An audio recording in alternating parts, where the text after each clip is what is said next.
Thanks for joining our weekly podcast. I'm Robin Lewis, founder and CEO of the Robin Report. And I always like to specify exactly what we are. We are much more than just a daily report, okay?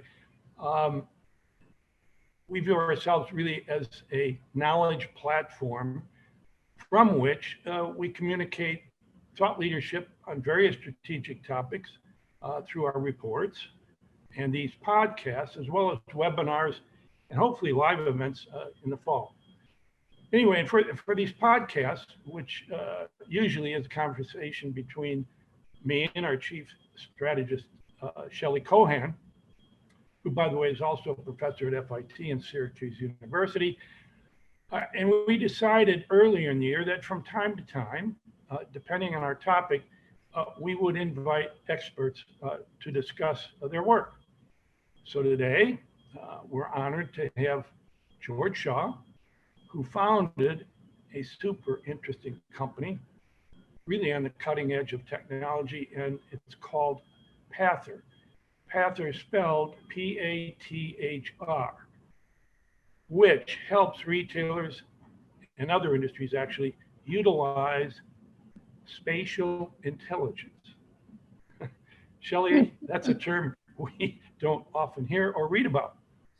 That's true, Robin. And George, welcome. I'm so excited. I really miss working with you. And I really miss listening to your strategic view on all the technological advancements, especially in the retail space. The company you founded is really great, and I feel like it can really help the industry. And of course, you are so smart, and you talk about spatial intelligence very innately. But if you can kind of break it down for our listeners, honestly, I don't even think we've written an article about spatial intelligence in the Robin Report. So it's really cutting edge in terms of where retailers are at. And you've really developed something that's really kind of way out there. But tell us a little bit about it. Yeah, sure. Thanks, Shelley and Robin. Great to see you both again. Oftentimes when I'm talking about spatial intelligence, I use a sports analogy because working with the NBA was actually when I first realized the power of spatial intelligence. So back in 2011, the NBA started tracking every player in every game. And I paid particular attention to this because I was tracking the locations of people in retail stores when I was working with you, Shelley. But the NBA started generating metrics like how far every player ran during the game and how many players were on the court. And spoiler alert, it was always 10. These metrics weren't that interesting to people. But it wasn't until a startup called Second Spectrum came along. They started building machine learning on top of the tracking data to find every play in the game that a coach would care about. NBA was changed forever. The way basketball got played was fundamentally changed because now a coach could look in a big database and say, what do I do when LeBron James is coming down the left side and I'm down by 3 in the fourth quarter? They had this playbook now because they could understand those plays. Well, so if you're the head of store operations for a retailer, you're calling plays that affect hundreds or thousands of stores, right? And you need information at your fingertips. You need good information, not just how many players are running up and down the court, but you need pertinent stuff. How long are your queues and why? Or is your customer service desk staffed properly? How long is a restock cycle taking? Or if you're the head of loss prevention, you've got a different set of plays. You want to be able to see if somebody's doing something wrong. People are shoplifting. You want to do it in an unbiased way. If you're in marketing, your playbook is very different. But what all these retail playbooks have in common is the need for deep understanding of human movement through their physical spaces. And that's spatial intelligence. That's really what it is. We don't pretend to know all the plays, but we've built a platform that allows retailers to digitize their playbooks and to use those playbooks digitally in ways to help manage their fleets. Well, George, this is an incredible use of technology. It really is. And of course, as Shelley mentioned earlier, we're just getting to know it or understand it. I mean, it's from the old world when we would fill a store with stuff and kind of hoped consumers would come to the store and buy it. Today, we can capture the consumer when they walk through the door, right? And can follow them as they physically spend their time shopping, which then advises retailers, i.e. spatial intelligence, how to change things in the store or add to to optimize sales, inventory, and ultimately leading to higher profitability. So, George, what actually inspired or led you to launch this business? Oh wow! So it's a long and interesting story, but I'll try to give you a summary. So I was at the MIT Media Lab. I was working on a thing called the Human Speechome Project, where we had recorded 3 years of video and audio in a professor's home. That professor had a child, and so we had this 3-year video and audio data set of this child learning to speak. My work was about understanding how the spatial patterns of word usage impacted which words the child was going to learn. So that was the very first use of spatial intelligence in the real world. We hadn't called it spatial intelligence at the time. But then a guy named Ken Jackowitz, who's now a Pathr advisor, was there at the Media Lab as well, working with Bank of America, and helped to move that same technology into bank branches. So these were the first fully instrumented retail stores in the world. Bank of America calls their branches stores. This was the very first time that this kind of technology had been brought to bear. So I left the lab. I went and worked at a company called Retail Next with Shelley, working on similar problems. Oh, right, yeah. Remember that. I was at Second Spectrum working with the NBA. I was at a company called Alt School working on private schools. But the common theme was understanding how people move through physical spaces. I later went to Intel and helped to build a platform called the Responsive Retail Platform, which really gave me a lot of insights about how to deploy spatial intelligence in the real world. How do you take this tech and actually use it in industrial grade applications and scalable applications? So if you connect all those dots, what you end up with is Pathr. We launched in 2019 and have been having a lot of fun ever since. Yeah, George, that's a great story. And it reminds me, it's so interesting to hear how people grew kind of into their careers, and that's a great story. And also, George, while I was listening to your description of spatial intelligence, you remind me of podcasts that Shelley and I did with Michael Gould last week. Of course, he's a former Bloomingdale's CEO. And a comment he made about how often consumers may not even know what they want in terms of product. I guess until they see it, right? So, but they do expect a high level of service, very few pain points, as we know, and therefore kind of a seamless shopping journey. And now, of course, Pathr is able to drill down to determining what those things are during the shopping journey that moves customers closer to purchase, right? And loyalty, I might add, or on the other hand, or away from it, thus advising changes that the retailer should be making to other stores. Yeah, it's interesting. Consumer and staff behavior. And that's what we do. That's all we focus on. That's what we help to understand. And I think orchestrating that delicate dance that's required to provide an exciting, seamless shopping experience for consumers. That's where technology like ours really shines. And you can imagine if you can automatically understand anytime a customer needs help anywhere in a store, customers will always have the help that they need. You can orchestrate staff to always be in the right place at the right time. And that's the kind of thing that spatial intelligence is really good at. We work with another retailer, a luxury retailer, who wants to give their customers, very personal experience. Somebody walks in and they want to, really give them the white glove treatment.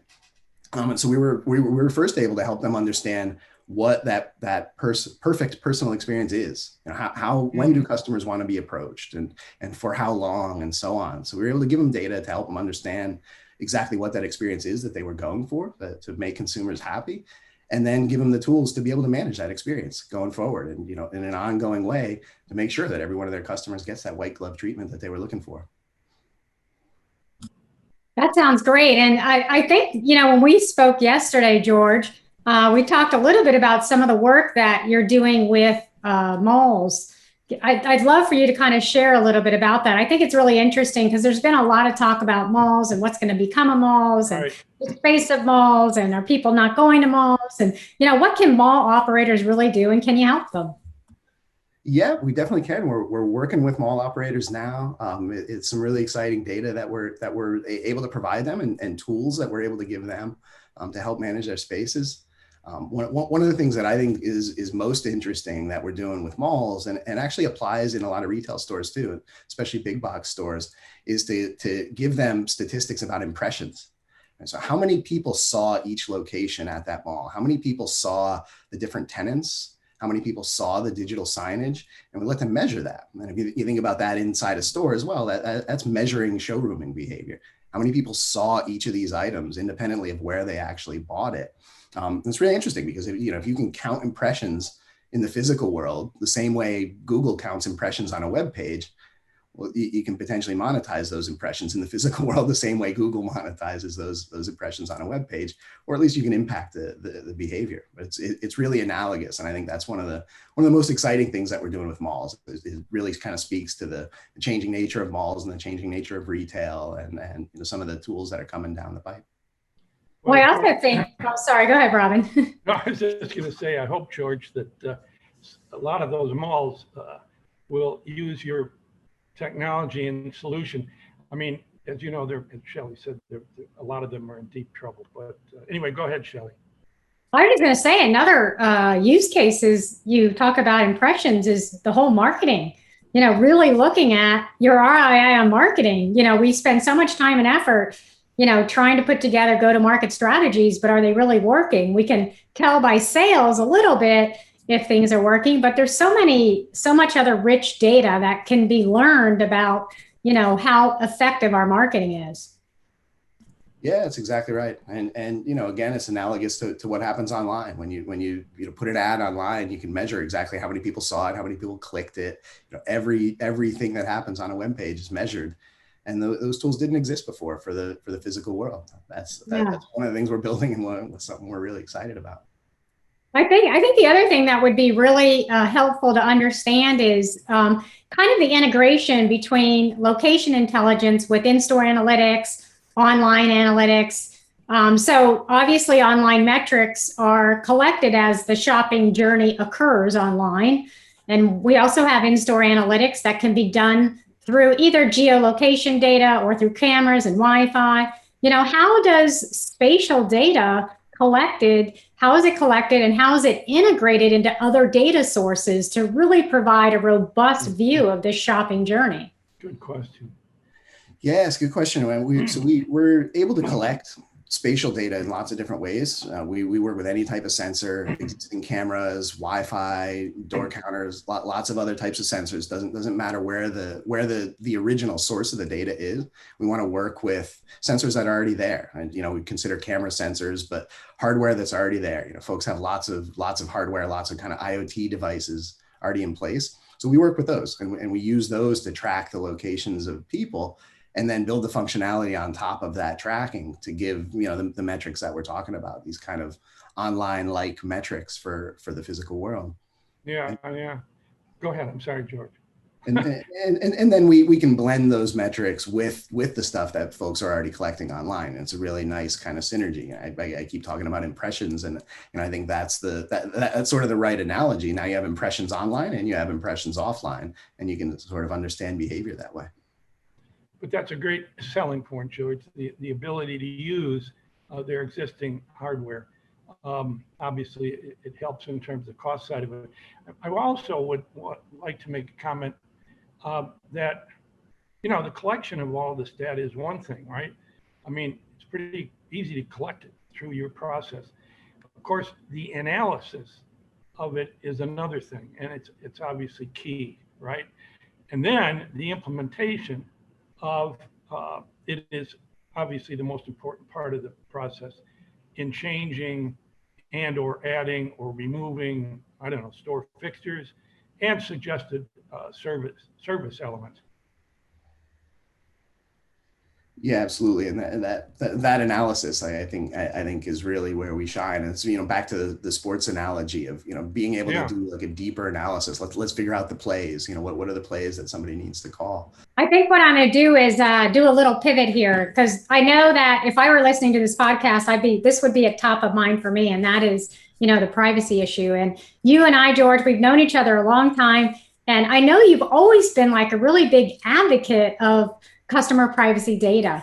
And so let's talk a little bit about that, the impact on the consumer, and Love to get your views on, we're collecting so much data. What's your kind of perspective about the data privacy and how does that relate to Pathr? Yeah, you're exactly right, Shelley. You know that's really important to me. It's really important to Pathr is protecting people's privacy, and that's one of the kind of key things that we think about as we build the platform is that it's privacy sensitive right from the ground up. Right from the design forward. We don't collect any personally identifiable information. We don't do age, gender, ethnicity, any of that stuff. We don't re-identify people when they come back to a location. All in order to maintain consumer privacy. Those are all things that we do to make sure that we're protecting consumers' privacy. And so this gives retailers the comfort that they're using fair and equitable data that protects people's privacy. It's anonymous, it's unbiased, so that they can make decisions using that data and have no risk of any bias, any privacy infringement. Yeah, protecting consumer data today is really extremely important, particularly in this age of everything chaotic, changing world, technology era. But it's also interesting that many consumers that trust the brand they do business with are really less sensitive to data protection. Customer information has to be used in a way that they feel is right. I mean, it has to elevate the shopping journey, and it has to be relevant. So anyway, what will retailers lose if they don't start thinking about spatial intelligence, George, and really understanding how people interact with people, places, and things in their stores? Right. Yeah. Well, Peter Drucker, I think, said if you can't measure it, you can't improve it. I think that's so important. If retailers don't have these kinds of insights driven by real data, they have no way to know if they've made improvements. It's going to be nearly impossible to improve. Online retailers have all this data. That's how they've been able to improve the experiences. And so, brick and mortar retailers really need to put a data forward strategy and to think about, how they can have the same kinds of data. And, I of course believe that spatial intelligence is the way to do that. Yeah, it certainly is. And George, one thing I've been writing about kind of ad nauseum is this notion of personalization, quote unquote, that consumers today, young consumers, want to feel that the brands and retailers engaging them are personalizing their offering and their shopping journey, whatever that is. And while we know it's impossible to literally personalize the journey and the products, what you provide with Pathr's spatial intelligence is a super tool for brands and retailers to get much closer to that personal engagement. And I just want to thank you so much, George, for a real learning experience here for us and our audience. I mean, it was terrific. And I now will know when I hear spatial intelligence, I'll know exactly what it is, and I'll probably think of you. That's great. Thanks, Robin. I really appreciate you having me on today. And George, yeah, go ahead. Sorry. Thank you too, Shelley. Really appreciate the conversation. No, it's great. And I think one of the things Robin and I feel very strongly about is we really want to help the industry be better retailers. That's kind of our, we want to make them smarter. We want to, introduce them to things. And I think today we've done a great job of that because honestly, my colleagues don't call me up asking me about spatial intelligence. So thank you for that. Hopefully now they will. I know my phone's going to be ringing off the hook. But for our listeners, you can find more of our podcasts on Apple, Spotify, Buzzsprout, and of course, the robinreport.com. Please follow us on social media and link in with us. Also follow us on Twitter for the latest thoughts about the industry. And I'd like to close by thanking our listeners for, coming on to this program. And I just want to thank George again. And by the way, I say this every week, but any of the listeners out there who, if you have a topic that you've been ruminating about in your mind, and would like Shelley and I, and maybe another expert, cover that topic, please email to me, Robin at therobinreport.com. Thanks again.